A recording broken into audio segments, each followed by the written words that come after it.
Hi, everyone. Thank you so much for joining us for our Ask a Professor series with the Women in the Law program. In each episode, we are talking with our gender LLM faculty to get insight into how COVID-19 is impacting their work and the legal field overall. In this iteration, we are talking with our director of the Women in the Law program, Professor Daniela Kraiem. Thank you so much, Professor Kraiem, for taking a few moments out of your very busy schedule to speak with us today. Before we get into the questions, can you introduce yourself and tell us what you teach? Hi, my name is Daniela Kraiem. Thank you, Stephanie. My role here is the director of the Women and the Law program at American University Washington College of Law. I teach courses in advanced legal writing with an emphasis on gender and law, as well as classes on international and comparative law.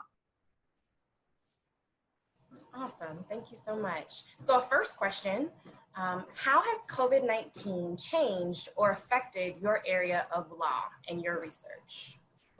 So COVID-19 is having a massive impact on human beings worldwide. Those impacts often take gendered forms. And what I mean by that is that women and men and non-binary and transgender people may be affected differently by the impact of the pandemic. One of the things that we did here at the Women in the Law program was we launched what we're calling the Gender and COVID-19 Reading List.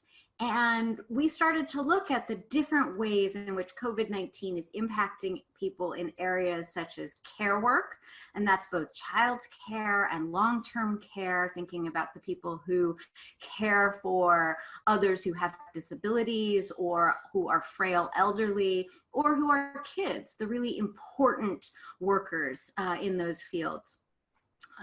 The next area that I really see impacted is what we call largely political economy. Political economy is what we think of as the relationship between human beings and politics and the economy, the labor market. And so we're seeing that there's massive job losses due to COVID-19, and a great deal of those job losses are in female-dominated industries.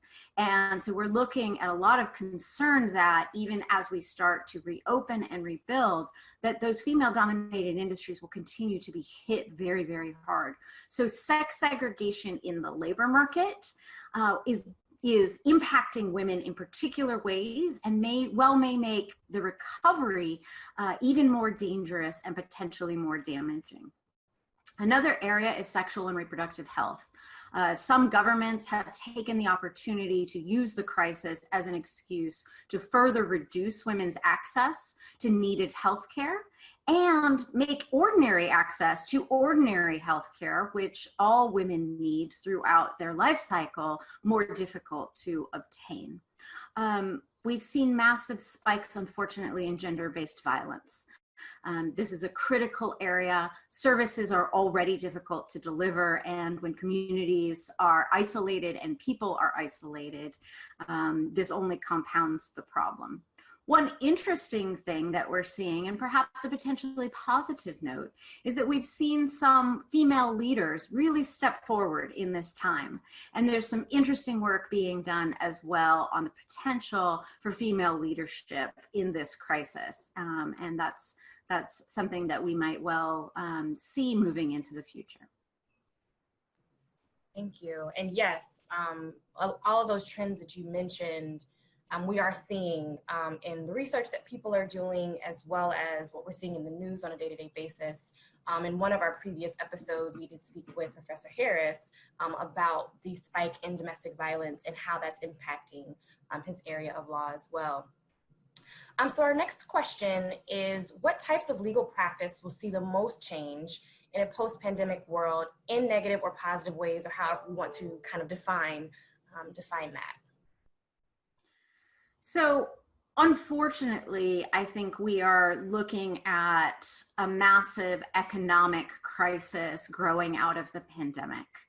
And so the areas of law which typically address what happens when human beings go into crisis, bankruptcy, evictions, lack of public benefits, are unfortunately going to see a huge unmet legal need. Unfortunately, we're also going to see underfunding of those exact areas of law. And like I said, we're going to see spikes in domestic violence and child welfare cases as well. So we could well see a major uptick in the need in those areas. Even though the need was already great and already unmet, I fear it will be considerably worse in those areas.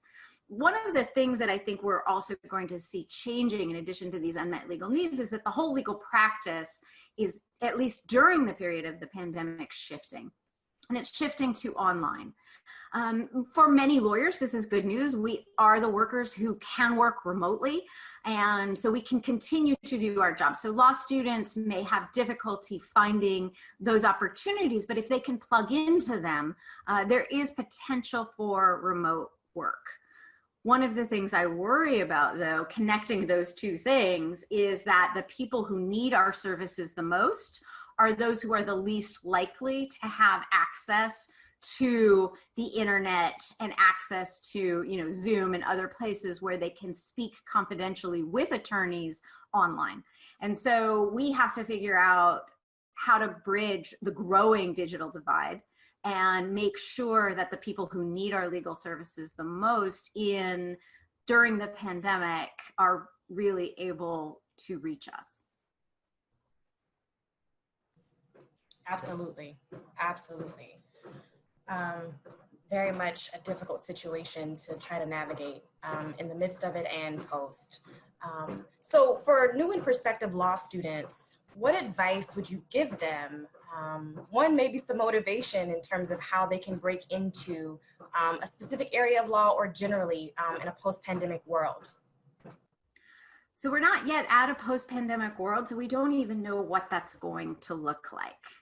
Right now, what I see happening is that the students who are the most flexible and the most creative about what they do and what they care about are the ones who are going to be able to navigate.